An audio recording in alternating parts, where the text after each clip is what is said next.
Lots of you consider Noctua, or rather their NHD15, as the legend and the benchmark for high-end air coolers. Today, however, I'll present you a CPU cooler by the brand JONSBO that is capable of beating the Noctua legend by up to 3 degrees Celsius while still winning beauty contests. Let me introduce you the JONSBO HX7280. This air cooler not only comes equipped with 2 fans, as it's common for air coolers in the upper performance tier, but instead sports 3. 2 being 140mm ones and 1 being 120mm. Such a cooler isn't exactly cheap though.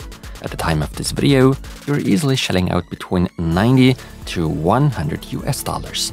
For that amount of money, you surely could get some better deals from a pure price to performance perspective.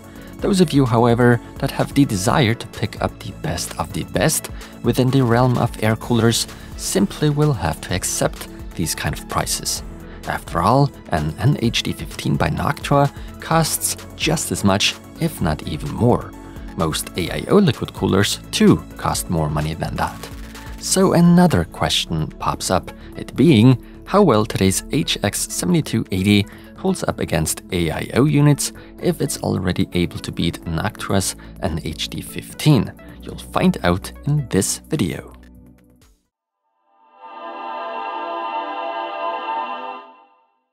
Anyway, we are getting lots of stuff included with it. That, needless to say, being the bare heatsink itself, the 3 fans, as already mentioned, 2 140mm ones and a single 120mm one, a fan splitter cable, as well as 2 so-called LNA cables, basically low noise adapters, something I've never really been a fan of. Then all the mounting hardware such as brackets, screws, spacers, fan clips. Also included a fairly simple screwdriver. Last but not least, a small tube of thermal paste by Thermal Grizzly. First of all, I gotta praise the great looks on here, as well as the brutal heatsink design sporting that gorgeous, elegant black coating. This does count to one of the prettiest high-end air coolers on the market for me. A big role in that plays that fancy twin tower top cover with that brushed aluminum going on. While this definitely doesn't happen to be an asymmetrical heatsink design, they've made sure that you won't run into any clearance issues with high-profile RAM, no matter which side of the cooler you're looking at. So you won't run into any issues even with quad-channel setups. Awesome. According to the manufacturer, the HX7280 should be capable of dealing with a TDP of up to 280 watts, which is a pretty daring, bold claim to make. This JONSBO cooler is equipped with 7 strong copper heat pipes, sporting a diameter of 6mm each. As usual with top-tier coolers, we get to see a nickel-plated copper base here. All 3 fans leave a great impression. They come with rubber pads, are really robust, and in my humble opinion, they're also quite stylish. RGB or any kind of lighting, there's none on any of the fans or the heatsink, something that I really like when dealing with air coolers of this performance tier. The beauty lies within the minimalism here, which, needless to say, always comes down to personal preference. The standard configuration for this cooler apparently is meant to be one 140mm fan sandwiched in the middle between the 2 towers, the other one going to the side of the tower, and the smaller 120mm fan going to the other side right above the memory modules. So we don't run into any clearance issues with the RAM, and even if we did, we could simply move the fan upwards slightly. That's something I had to actually do with that one 140mm fan on the other tower, since it interfered with the I/O/motherboard heatsinks. Practically, it might not look elegant, but it gets the job done if you're on the hunt for maximum air cooler performance. The good thing being, we aren't forced to attach all 3 fans. Depending on one's needs and wishes, the number of fans attached can be reduced, and you could even switch those around all to your liking. At the end of the day, it kinda depends on the platform you're using. So at times it's unavoidable running into clearance issues. That's simply a huge drawback when dealing with big chunky air coolers in general. Same thing with the Noctua NHD15 or Deepcool Assassin 3. Without overlapping fans, the height of the HX7280 is at 160mm, the weight at 1,280 grams. Noteworthy surely also is the powerful max airflow and static pressure of these fans, even though the performance drops by a lot once going with the included LNA or low noise adapters.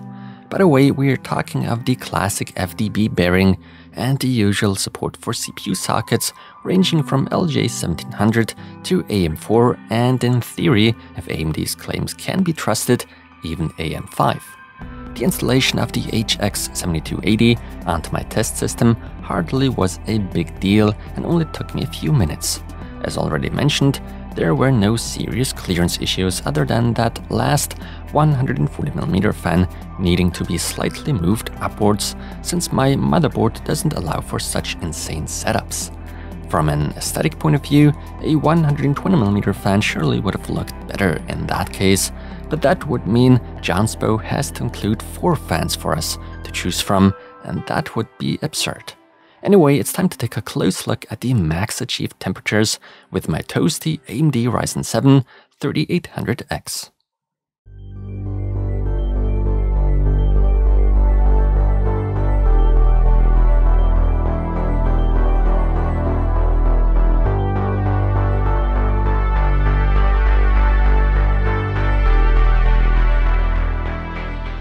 Right off the bat, let me be clear that some of my claims might appear a bit misleading at first regarding cooling performance. In the Cinebench test, for instance, in which we usually don't experience the heaviest of CPU loads, today's HX7280 does not perform any better than the Noctua and HD15, and instead is on the exact same level, thus drop behind by 1 degree compared to the competing model by Deepcool, the Assassin 3.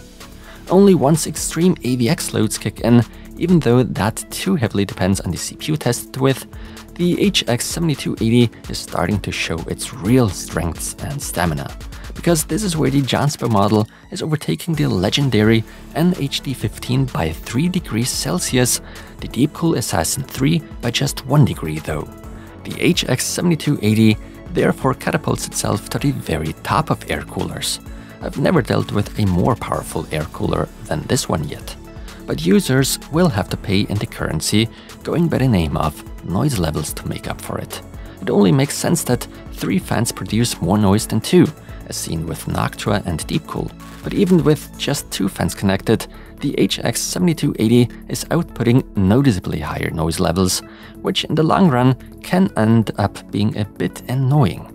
Still, by no means would I consider the noise levels to be nerve-wracking, but more than audible certainly is a fitting term. Once you start throttling the fan speeds, you quickly drop down to the performance levels seen with comparable Noctua and Deepcool models, albeit you're then getting pleasant noise levels out of these fans, basically meaning that we have the choice to squeeze out more at the cost of high noise levels. At a price of $90 to $100, the JONSBO HX7280 is delivering great cooling performance, even exceeding the competition. In terms of price to performance ratio though, the Deepcool Assassin 3, priced at $90 or less, at times appears to be the overall better choice over Noctua and JONSBO. Nonetheless, today's HX7280 deserves great praise and is well worth recommending for air cooling enthusiasts out there. With that being said, thanks a lot for watching, and until the next video.